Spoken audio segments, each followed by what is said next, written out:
Welcome Avery Cook. She is Clinical Coordinator at Counseling and Psychological Services at UNC Chapel Hill, where she engages in clinical work with individuals on issues involving gender identities and expression, LGBT culture and identity development, as well as anxiety, depression, and crisis intervention. She has been a field instructor with the UNC School of Social Work for the past 10 years and serves as a training consultant with the School of Social Work's AHEC Training Partnership. So welcome, Avery. Thank you for being here. Thanks.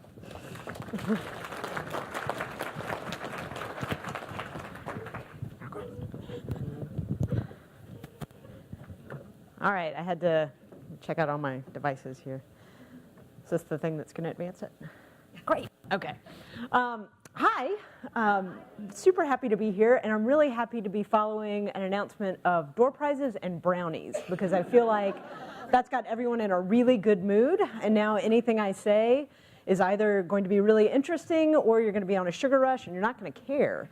So that feels awesome. So I usually start with introductions, and there are way more of y'all than I planned, so we're going to skip that. I'm going to talk a lot about the LGBTQ population, and because of that, I want to start with terminology. We use letters and abbreviations a lot, but if we don't know what those letters stand for, then the rest of the presentation is not going to make much sense. So the first thing that I want to say is that language is fluid and contested. It's always changing. So terminology and words that might mean one thing today might mean something different tomorrow. I work primarily with college students, and nothing will remind you quicker that things are changing than working with college students. So each year a new batch comes in, and they are constantly teaching me things and reminding me of how very old I'm getting. But that is to say that we don't need to get real hung up on what's sort of right or wrong, but just to sort of remain open to things as they evolve. Okay, so the two basic ones are sexual orientation and gender identity. So sexual orientation just has to do with who a person is attracted to romantically. Okay, and that's where we have the LGB part of our abbreviation. Gender identity is how one experiences or conceptualizes one's gender as a man or a woman or somewhere in between. So that's someone's internal sense of themselves as a gendered being, okay? And that's where we get the T part of this. All right, we'll run through these really quickly. These tend to be the ones that people are most familiar with. Lesbian is a female-identified person who is romantically attracted to some other female-identified people. Gay is usually referring to a male-identified person who's attracted to some male-identified people. And bisexual is a person who's romantically attracted to some other males and females. Okay, the most important word in all of these definitions is some, right? So one of the myths or stereotypes that sometimes exist with the LGBTQ community is that lesbians are attracted to all other women, gay men are attracted to all other men, bisexuals are attracted to everyone. Now, if that were the case, it would be exhausting, right? Like, no one would ever get anything done. You couldn't leave the house. Like, Amazon would have to bring everything to you and just drop it off at the door, right? So we just have to remember that everyone gets to be particular about their romantic choices. Queer. Now, this is the one I want to spend just a second on.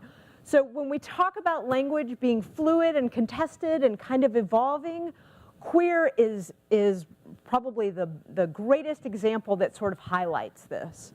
So queer at this point is now being used as sort of this umbrella term that the LGBT population sort of can all hang under in different ways. Okay, so it's a term that's been reclaimed by the LGBT population. It's often used in a political context in terms of queer politics. It's used in academia. There's queer studies. But this is a term that up until very recently was also considered a slur. Okay, so as we look at generational divides, we very much see a younger population that is incredibly comfortable with this term, that has never really known it as a slur, that doesn't really know it as a slur, and we have an older population that in some cases still is very uncomfortable with this term, okay? So this is sort of an example of that evolution in progress. Now that being said, it of course still can be used as a slur. There's a very big difference from somebody saying, yes, I just read this very interesting book on queer theory, and somebody walking down the street saying, go get that queer, right? So we just need to be aware of it. We also need to be aware of where people's comfort level is and why someone might be uncomfortable with this term. Okay, transgender. So transgender is something that's become increasingly public and has been talked about more, which is wonderful. So right now, it's this sort of broad term that refers to people whose internal sense of gender, so their gender identity, how they conceptualize themselves, may be different from the sex that they were assigned at birth, okay? So assigned at birth means the box that's checked on your birth certificate, right? It is a very scientific process in which you are born and the doctor looks at what they see and then they check a box, okay? But as someone grows up, how they conceptualize themselves or how they feel internally may not match up with that, okay? So a person who identifies as transgender might choose to transition, and that can look like a lot of different things. Everything from a social transition in terms of presenting to the world as the gender that matches how they feel on the inside, in terms of dress, in terms of appearance, in terms of how they like to be referred to, all the way to folks that do some medical interventions to further their transition, okay? That may look like hormonal interventions, surgical interventions, things like that, okay? And there's a broad spectrum of that, and it's something that we're talking more and more about now, which means it may be something that you've not talked a lot about, thought a lot about, or experienced. And by the way, I meant to asterisk this at the beginning. I'm going to try and talk as fast as possible, so there might be time for questions at the end. So if you have some, please hold on to them, because I will be more than happy to answer them, either with an actual answer or with something that I've cleverly made up because I didn't know what you were asking. Okay? All right. So the next term that we're going to talk about is coming out. Okay? This is something that we hear about a lot in terms of the coming out process or somebody that's come out. And this is both an internal and an external process. The internal process is when somebody sort of comes to that realization or recognition that they might be gay, lesbian, bisexual, or transgender. Okay, it's an internal process that may take who knows how long. It's sort of an evolving thing. From there, once someone has sort of gotten to that point of acceptance, they may then come out to other people, all right, which is just the process of sort of telling others about that part of their identity, all right? It is not a one-time process, which is too bad. It really should be. My thought is that what everyone should do is that when they're ready to come out, they get a billboard on I-40. They just get a picture, they get to come out, they get it for a week, and then you're done, which would be great. Like, it would be so simple. You know, I mean, there would be a line and a waiting list, but that's fine, right? And then it would be done.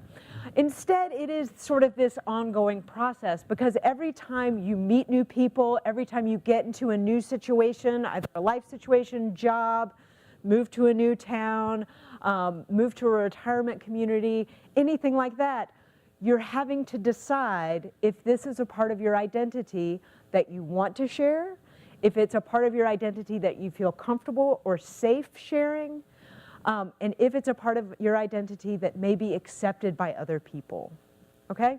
And so it means not only is it an ongoing process, but for some folks it can be an ongoing stressor, all right? Because you've gone through it, you've done it with your friends and your family and everyone's sort of behind you, and then you move to a new town and you have to start all over again.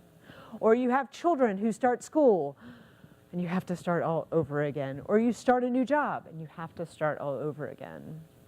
In some cases, it's really seamless.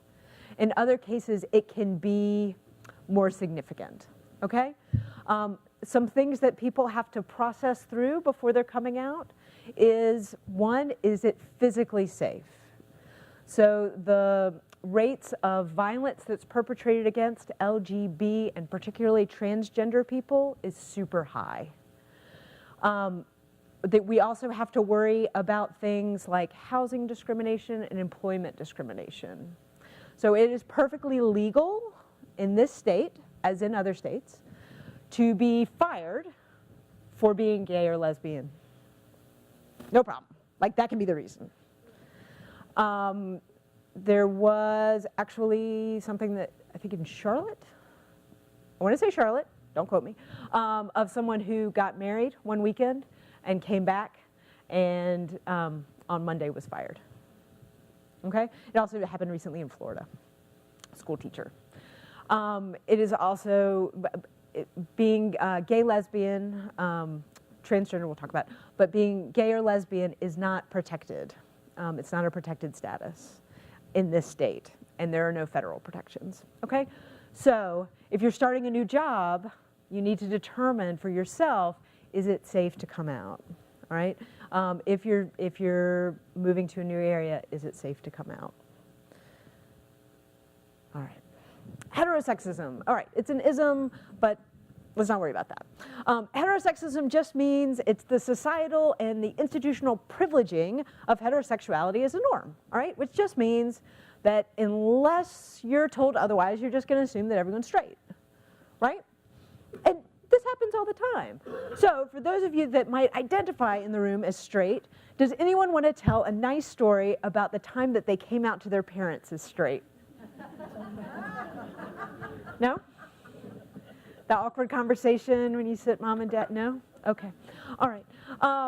So we don't have to do that, right? We don't have to worry about that because the assumption is, look, unless you tell us otherwise, like, this is where you're going.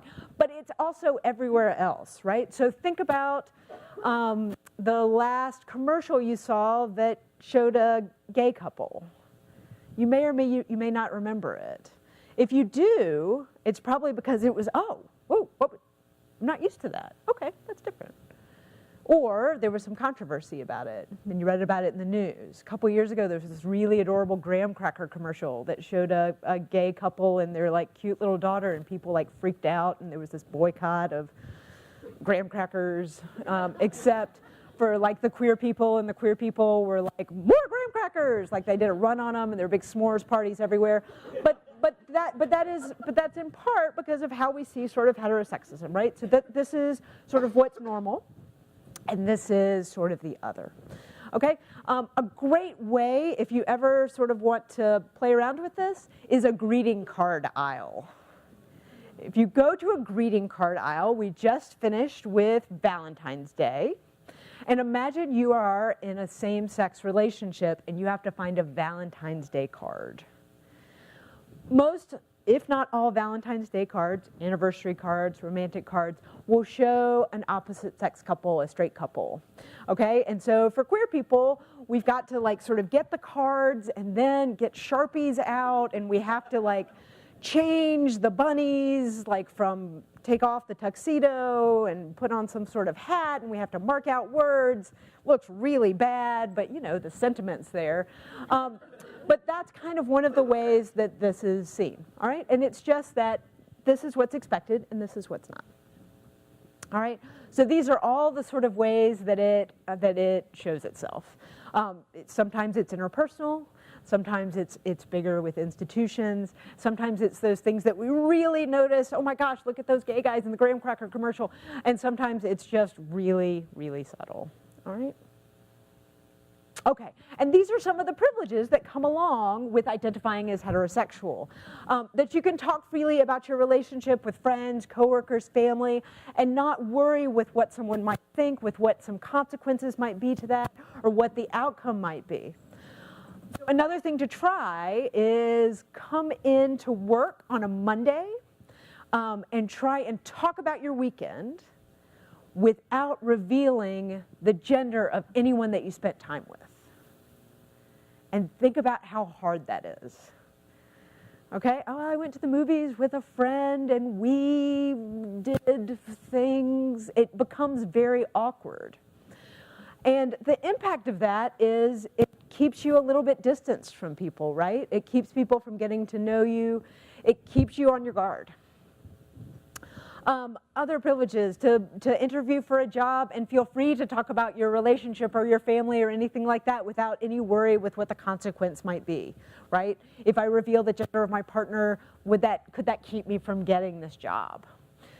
Walking around town without fear of verbal or physical abuse based on actual or perceived sexual orientation, right? And what I mean by actual or perceived is, you know, actual would be sort of walking down the street, holding the hands of your same-sex partner, right? That's actual. Perceived would be walking down the street, and based on how you appear, someone makes an assumption about your sexual orientation or your gender identity. And just sort of being able to kind of be in public spaces with a partner without worrying about any form of overt or subtle discrimination, okay? And by overt, there have been laws passed in some states. Mississippi is one, Alabama maybe, that have said that restaurants and places can deny services to gay folks if they want to. Okay, those are being litigated, but here we are. Okay, great. Oh, still talking really fast. We're in good shape. Okay, let's talk about just some demographics. All right. Okay, so this is where I say, here, I'm going to give you all these demographics. And then the next slide says, actually, I really can't give you a lot of good demographics, so let's move on. The truth is, it's hard to define demographics, and there are a couple reasons for that. Number one is to get demographics, you're asking people to reveal an identity that might be stigmatized, right? So they may or may not be comfortable, depending on the situation where you're trying to get those demographics, to reveal that. It's also that we haven't asked the question very often. The last census was the first time that we asked about households headed by same-sex couples. So we got some great demographics and data there, and it was super exciting. And they came out a few months ago and said, for the next census, we're not going to ask that question anymore. So we'll lose all that data. It's also difficult because we haven't been able to do a lot of research in this area. Again, part of the stigmatization, part of sort of all this stuff. So these are all my caveats for the fact that I've got some data, but it's not great because we don't have a ton of it. But here we go. What we do know is that there are more than 39 million people in the US that are age 65 or older. And of those, more than 2.4 million identify as LGBT. And this number is expected to double by 2030. Now, it's not expected to double because we're making more gay people, okay? When I wrote this slide up, I was like, ooh, the farms are really working out. No, it is because of societal changes and decreased stigmatization, right? Like we haven't ended stigmatization, but we've decreased it. We've got people that are coming out more. We've got people that are living more open and authentically in their lives, so people are more open about that identity, okay? So probably the same number of gay people, they're just named more. Make sense? All right, so some of the cultural issues that we want to think about. So there are lots of core aspects of identity, right? Racial identity, family of origin, age, class, ability, appearance, religion, so on and so forth. Core aspects of identity. When we talk about the LGBTQ identity, for a queer identity, there are some challenges to that. And the reason why is because queer people span all other identities, okay? So someone's sexual orientation or their gender identity is one part that crosses over into all these other lanes, okay? So they're queer people who come from any and every racial background, any and every ethnic background, any and every socioeconomic background. religious background, so on and so on and so on. But many of those other identities sort of have a common population, right? You are, for the most part, raised in a family that shares a lot of aspects of your identity. Shares your socioeconomic status, shares your racial identity, in many cases, not all, but many, shares your religious identity. For someone that identifies as LGBT, they may have that aspect of identity may be different from all their other core supports, all right? And so because of that, there can be some differentiation, but more importantly, there can be a loss of support, okay? Because this is a marginalized identity, some folks, when they come out, lose familial support. When they come out, lose support from their religious community. When they come out, lose support from their neighborhood community. Now, this is changing. It is getting better, but we aren't there yet, okay? And so part of the choice that people make when they come out is to live authentically and to risk great loss of support, okay? And the loss of these supports can then ripple, all right? So as you're working with older adults, you might be experiencing what may be at the end of a long ripple from all this. Make sense? Okay. No, there is no way of identifying LGBT people apart from personal identification or disclosure. What that means is there's no gaydar, okay? That's yes, there's no gaydar, okay? So we don't want to make assumptions about how someone identifies in terms of their sexual orientation or their gender identity. We want to allow people to define for themselves, okay? And I did promise I would share that. So one example is a very good friend of mine who actually is very female identified and looks very female identified, just texted me on my way in, and she said, I was just misgendered. I walked into a store and somebody called me sir. And I was like, well, congratulations. She said, thank you. It's a very big day for me. Feel good about it. But that's a really great example. I have no idea why anyone thought she was a male, but they did. So it is that we just can't make assumptions about people. We want to let them identify themselves. And this includes sexual orientation as well. We make a lot of assumptions based on how folks wear their hair, how they dress, how they present themselves, but that may or may not be correct. We also have to recognize that because LGBT folks do risk losing aspects of support when they come out, folks may not choose to come out, and that is equally valid, okay? That someone may make the choice that holding on to these other aspects of support, these other resources that I have, is more important to me than revealing this part of myself, and we have to honor that as well, all right? You know, from an advocacy standpoint, we also, you know, ideally would like to change the world to be more accepting so folks can do that, but here we are. Okay, so some specific issues with older adults. One of the things that we want to think about is economic insecurity. So LGBTQ folks often experience disproportionately high poverty rates, which is often due to a number of factors, but a lifetime of employment discrimination tends to be at the top of that list. This is especially true for transgender individuals. Transgender individuals experience incredibly disproportionately high poverty rates to their non-trans or their cisgender peers. Same-sex elderly couples face higher poverty rates than their heterosexual peers. And you can see sort of the percentages there. All right, and again, it's a number of factors. It's not only employment discrimination, but it can be loss of family support, can be loss of social support, can be loss of educational support. All right, so lots of times when folks come out, their parents will pull back support, which can include tuition, college support, things like that. So then that's sort of that ripple effect. All right, so someone at 18 loses access to funding for school, they need to go and take care of themselves, they start getting disadvantaged, and that sort of ripples well into older adulthood. There are also health disparities. I won't talk too much about this because I know the previous talk was about suicidality, but this is especially true when it comes to LGBTQ folks. There are higher rates of depression, anxiety, and suicidal ideation. Okay, so while we always want to be concerned about suicidality in older adults, we want to bump that up a notch for LGBTQ folks. Okay, and again, it isn't because there's something inherently about LGBTQ folks that leads them to be more depressed or more anxious or more suicidal.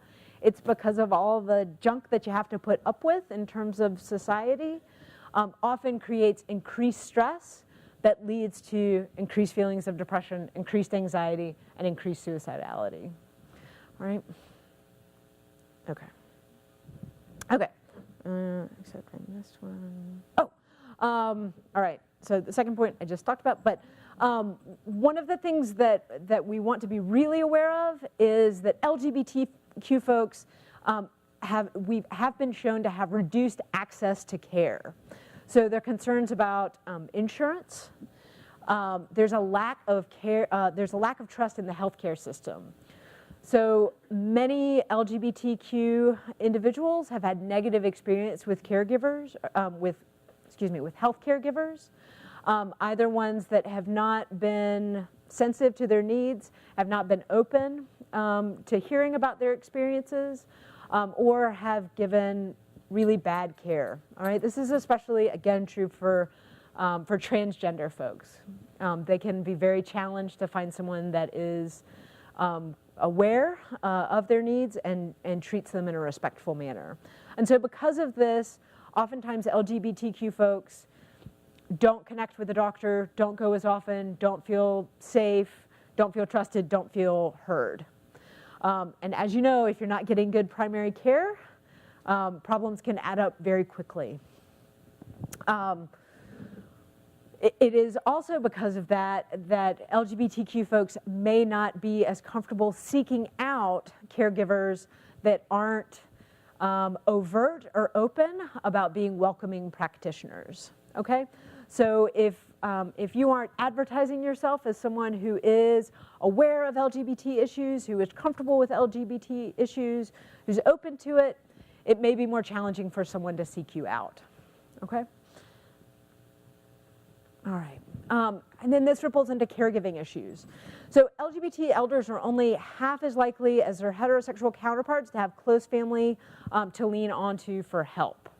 All right, now, again, as we talked about the ripple effects of something that happens perhaps when somebody is 16, 17, 18, 19, 20 coming out, creates a rift in the family that may not be repaired. And so as that person sort of ripples into adulthood, they may have lost that close familial support that their heterosexual peers have.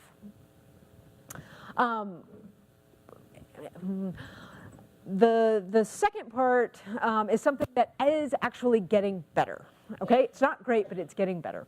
So one of the problems that historically has been true is that LGBT partners have been cut off or have not been able to make healthcare or medical decisions for an ill partner. Now, because a couple of years ago marriage equality was passed, this has changed and gotten better. But what we see now is that there still are a lot of older adults that for whatever reason haven't gotten married and so don't have that legal aspect. They may have power of attorney, they may have medical power of attorney, but there have been a lot of stories of different hospitals and other places that have not been receptive to those. Okay? So what we have seen are partners who are cut out of medical decisions, all right, or who are cut out of that part of the process. Another big hole is access to aging services. LGBTQ adults often don't access aging services due to fear of hostility or harassment. Okay, and this is a fear in part due to the people that might be in charge, but also a fear in part due to the other folks that are accessing those services. We are at this really kind of cool time where we've got this sort of younger population that's moving at light speed in terms of openness and acceptance of LGBTQ identities, and an older population that hasn't had to work through those issues in the same way. And so our older population is still really dealing with this in a way that I think the younger population doesn't necessarily grasp. If I went and talked to my students about some of this, they would likely look at me with a little bit of confusion, because we've got a generation that's growing up with kids coming out at 13, 14, 15, having gay straight alliances, and we have an older population that experienced huge amounts of discrimination, harassment, and abuse. And we've got this big divide right now. But what we're seeing right now is that older adults are very fearful about going into these spaces and being open about their identity for fear of how they might be received. And because of that, for the most part, we're seeing that many of them are staying away. They don't feel open, they don't feel welcome. We're also seeing that a lot of services aren't reaching out to this population, okay? So you've got an LGBT population that's fearful, that thinks I won't be accepted, I won't be heard, I won't be seen, this might be trouble for me.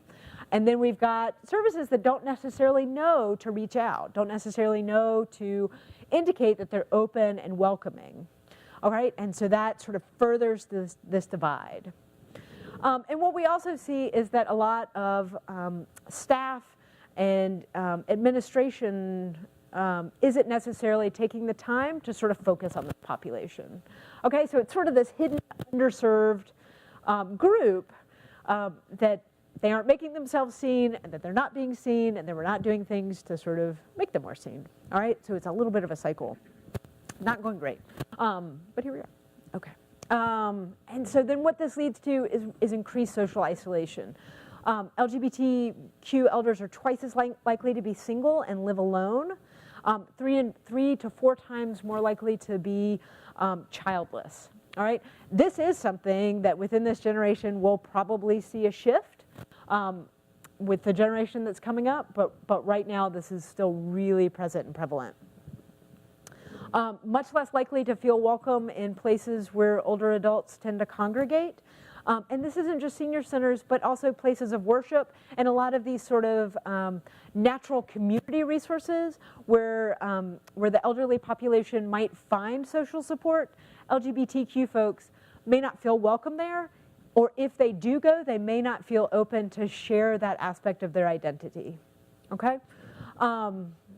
And there are huge impacts on this in terms of poverty, in terms of health, mental health, so on and so forth. The other thing that we're seeing is that because a lot of services that cater to an elderly population aren't LGBTQ open or affirmative, that couples that are engaging with these services, that are moving into retirement homes, for example, or going to senior centers, they may have been out for years and years, but now feel like they have to go back into the closet.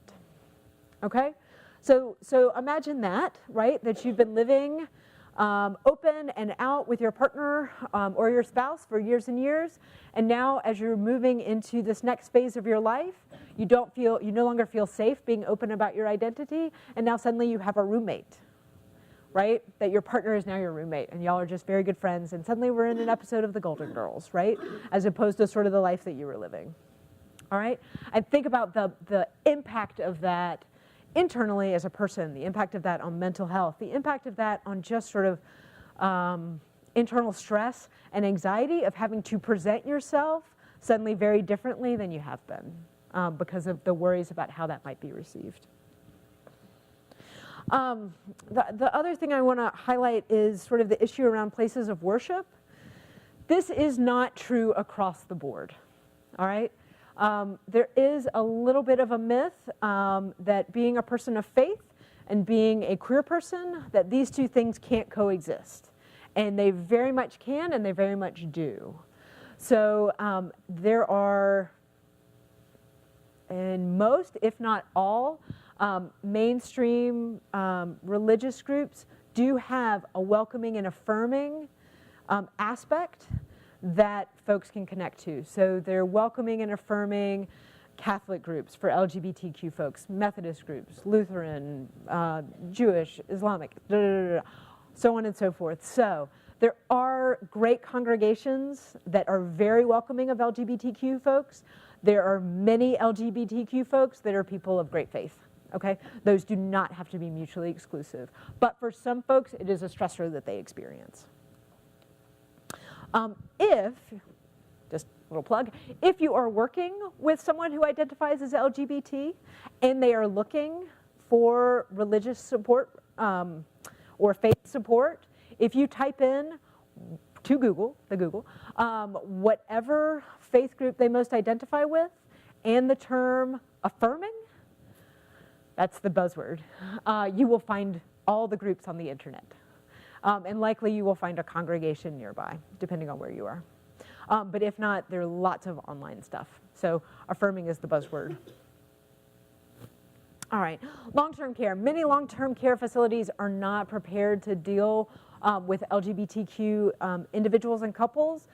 And this is both from a staff aspect, but also from a resident standpoint, that other residents may or may not be open and welcoming for an LGBTQ couple in the same way that they would for a heterosexual couple. 22% of respondents in a recent survey felt that they couldn't be open with facility staff about their identity. So again, that's sort of going directly back in the closet. And 43% of LGBTQ folks reported incidents of mistreatment that they felt was related to their identity.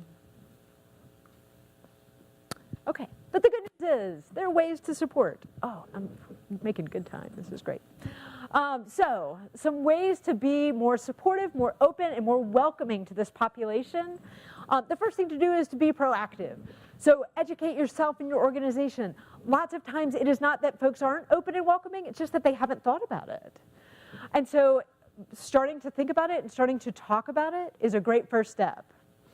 And the first part of that is examining your own beliefs. We all sort of need to be open with the fact that no matter where we are, where we come from, or where we've come from, whether we identify as straight or gay, we were all kind of brought up, for the most part, in the same society that said that being straight was the norm and being gay was not. And most of us got messages growing up that being gay was not okay. And that's something that no matter how you identify, you kind of have to work through and examine your own beliefs and see how you feel about it and see if there are ways that you can move yourself forward with that. All right, and that is true for everybody.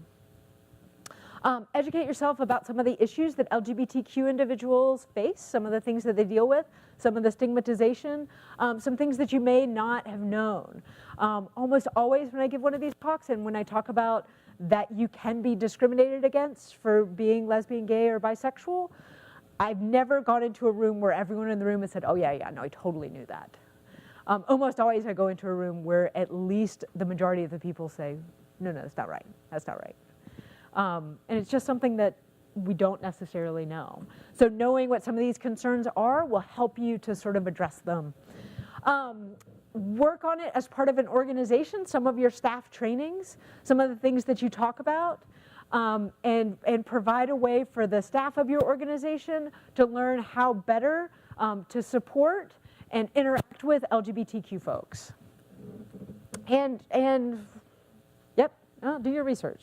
So apparently, educate and do research, but I wanted to divide those up to make sure I really drove home the point. So here we go. All right. The second part is to reach out, to let folks know that you're there to help them. All right. Any type of advertising you do, if you have a website, what kind of messages do you give on your website? If you have an office, what sorts of messages are you giving in your office? If you are an organization that is open to LGBTQ folks, let them know that. And it can be as simple as a non-discrimination statement. That as part of your non-discrimination statement, you add sexual orientation, gender identity, and gender expression. Okay? So sexual orientation means we're not going to discriminate against you if you're lesbian, gay, or bisexual. Gender identity means we're not going to discriminate against you no matter how you identify as a gendered being. All right, so if you identify as a woman or as a man, and that's to embrace our transgender folks. And gender identity is just sort of how you present, all right? Or excuse me, gender expression. Gender expression is just how you present. So we're fine no matter how you dress, okay? Putting that in your non-discrimination statement is a great signal to LGBTQ folks that you're a safe place to interact with. And if you think queer folks don't look at that, you're wrong. They totally do. Read it all the time just to make sure. Okay? And it's a really easy way to sort of send a message. Think about things that you can do in your environment. Handouts, posters, stickers. Stickers are the easiest one. If you get a rainbow sticker and you put it up anywhere, great message. Okay? Every queer person that walks in is going to go, oh, noted, thank you. Everyone else is going to walk in and go, rainbow, pretty. Okay? Rainbows are great. They work for everyone. I have never seen anyone walk in and say, rainbow, I am so offended. I hate that color, blue. No, it's good for everyone, all right? But that's a really, really simple way. If you wear a lanyard as part of your job with your name tag on it, and you put a little rainbow button on there, makes everybody happy. No one's unhappy with that. Again, these are really, really subtle things. But if you think about having this marginalized identity that isn't open, you are always sort of scanning your environment to see what's safe. And that means going in and sort of looking around and thinking to yourself, all right, is it okay for me to come out? Is it okay for me to talk to these folks about how I identify? Rainbow, okay, all right. Feeling better about it. I'm just going to sort of trot it out now. Okay, but if you don't see anything, now you're taking a risk. And now there's a worry. Is this something that's okay? Maybe not. Maybe I'll just keep this to myself. All right. Websites are also a great place. You can put a special tab or a special link that just talks about any services that you might provide to the LGBTQ population, or just that you're open to them. Great thing to do. Gender neutral bathrooms. Small plug for bathrooms. Over the past 2 years, I've talked way more about bathrooms than I ever wanted to in my whole life, which is I've talked about them some, and I never wanted to talk about them ever. So here we are. Bathrooms are amazingly difficult, which I never realized. If you are someone who identifies as transgender or someone who presents as gender nonconforming, bathrooms can be really tricky. We talked about them a lot in this state with HB2 a couple of years ago, which I think led us all to talk about bathrooms more than we ever wanted to in our lives. But what it did bring out is that for someone who may not present sort of traditionally masculine or feminine, bathrooms can be really unsafe. One of the things that did come out during that debate was the fact that what we do know from the research is that trans folks are entirely more at risk of being physically attacked in the bathroom than they are to attack anyone. It's not even close. We actually have never had a report of a transgender person attacking someone in a restroom. There are transgender folks that get attacked in the restroom all the time. Because how do you decide what feels safe, right? If you are able in your space to make a gender neutral restroom, what that typically looks like is one stall, right, with a door. Lots of times these are also considered family restrooms, right? Also, these are just nice. Like if you have the option between going into the big corral or like the one-seater, we're all going to take the one-seater. But this is just a really easy way to help folks feel safe in your space. Yeah, okay, that concludes the bathroom talk of this presentation. Super happy to be done with that. If you have pamphlets or handouts about your services and can make one that is specifically targeted to the LGBTQ population, you don't have to put any fancy queer stuff in there. You can just put a rainbow on the front and then talk about your services on the inside. Done. Okay? Lots of times queer people don't need anything special aside from a place to know that they can be open about who they are and not have to risk being discriminated against or attacked. Okay? So they don't need any like special programming or like queer-friendly skits. I mean, that's nice. So no one will turn down a gay dance, interpretive dance, but, you know, do whatever works. Okay, pay attention to language. So language is one of the easiest things that we can do. And that just means don't make assumptions when you're talking to someone, all right? And that means just not asking in really gendered ways. So if you're asking someone, do you have a spouse? Rather than saying, oh, are you married? What's your wife's name? And making that assumption, saying, are you married? What's your spouse's name? Really simple. Asking someone how they identify. Do you have a name that you prefer? I recognize, and I will just own that this is especially difficult in the South when it comes to gender, because we're so polite, right? That we ma'am and sir everybody. I ma'am and sir my dogs, and they don't care. But sure enough, I will say, yes, ma'am, sit down, thank you. My dog does not care, but she sits. But I recognize that we do then make assumptions, and we'll say, as a way of being polite, how can I help you, ma'am? How can I help you, sir? Things like that. To the extent that we can sort of take a step back from that, it just opens up to other identities. But in the South, we are polite, and it means we might mess up. It is very hard for me to go to Target on a weekend without getting sirred at some point. And I recognize that that is because I keep my hair really short. I also recognize that I'm walking into Target in a frumpy sweatshirt. And that's okay. I recognize that someone's being polite. And oftentimes they will then sort of correct themselves and say, oh, I'm sorry, and it's totally fine. But we just want to be aware of the language that you're using, and try and be as open as you can with the people that are around you. And as you do that, people will understand that you're wanting to listen to them, and that will encourage them to talk more. And then the most important thing you can do from there is just mirror their language, all right? If someone refers to their spouse as their wife, mirror it back.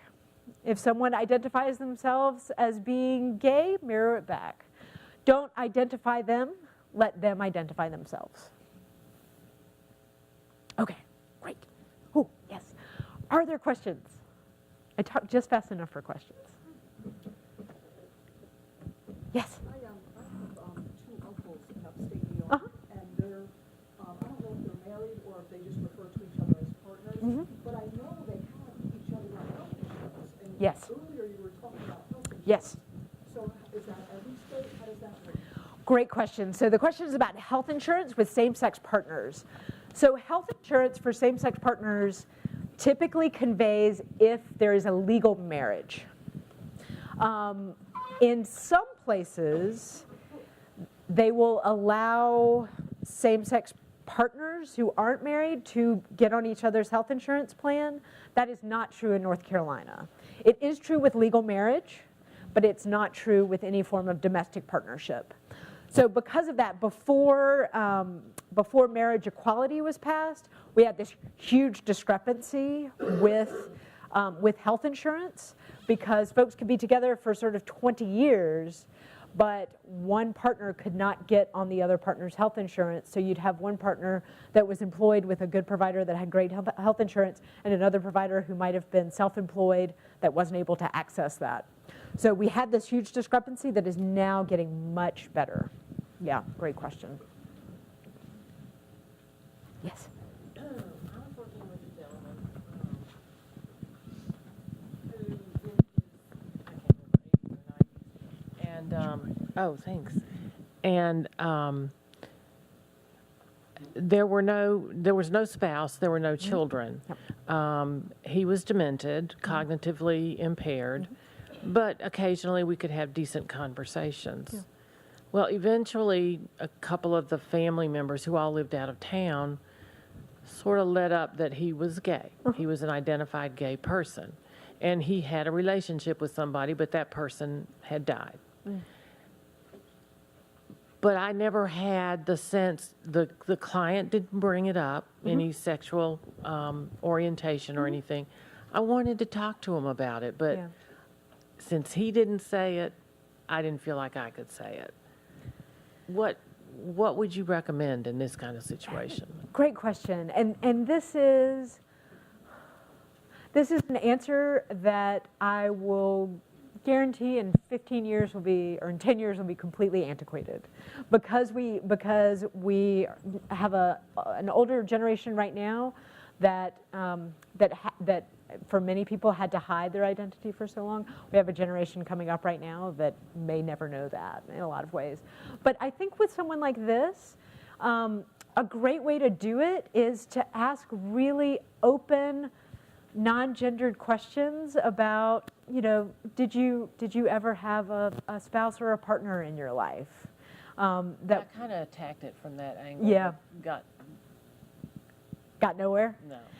And you may not have, not because you weren't open and giving him all the doors that were open, but that might have been someone who, for most of his life, was not able to share that aspect of his The family identity. felt like he never really came out. Yeah. They all knew somehow. But anyway, he And- was a wonderful person. He was an international lawyer. I mean, he was highly successful, but unfortunately, we didn't get to deal with that aspect of his life. And we do have so many of these folks in this older generation now that might have a lifelong friend, right? That they always travel together, and later on they decided to be roommates to share expenses, right? Where a lot of story has come around about that relationship, where maybe everyone knows, but there wasn't enough safety for that person to come out. But it sounds like you did a wonderful job of sort of opening up as much room for dialogue, and he may just not have been able to walk through the door. Well, unfortunately, he has since passed on. He was an elderly and sick, and but again, the family came through and were right there for him. So even though they all lived out of state, so it was great. Good. Thank you. Yeah, thank you. Other questions? I think we have time for one more. I mean, that puts a lot of pressure on for like someone that wants to be like the last question to be something really great. Yes. Oh, you're accepting the torch. I love it. What you got? The question. Okay, great. Hold on. I'm going to make up a really good answer. Okay, I'm ready. We need to ask Hallmark, no. We need to ask Hallmark to develop a line. A line of same-sex cards. So the funny story.